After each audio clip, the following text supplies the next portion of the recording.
Mais avant, place aux allergies originales, répertoriées par David Abiker. Vous allez voir, je suis sûre que vous les connaissez pas toutes, Dr Nian Fanti.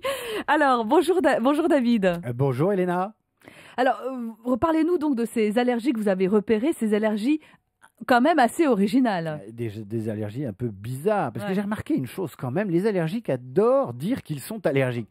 Pourtant, l'allergie, c'est quelque chose de personnel, de grave, mais non, l'allergique, vous l'invitez par exemple à dîner, il commence toujours par « T'as un chat? Il y a des crevettes? On mange dans le jardin?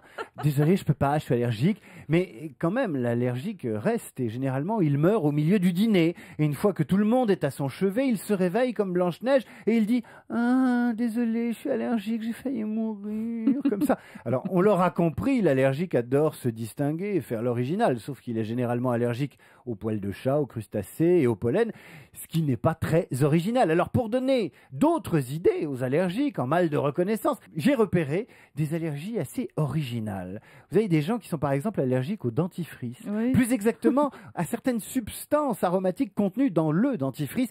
Vous imaginez la vie amoureuse de ces gens et l'enfer de leur entourage. Vous avez aussi des gens qui sont allergiques au nickel contenu dans certains bijoux. Généralement, c'est du plaqué or et c'est assez commode pour éviter de se voir offrir de la camelote. Sur certains produits alimentaires, vous avez des allergies hallucinantes comme l'allergie aux escargots ou aux litchis. Des allergies qui ne servent pratiquement à rien puisqu'on ne mange que rarement des escargots ou des litchis chez les autres.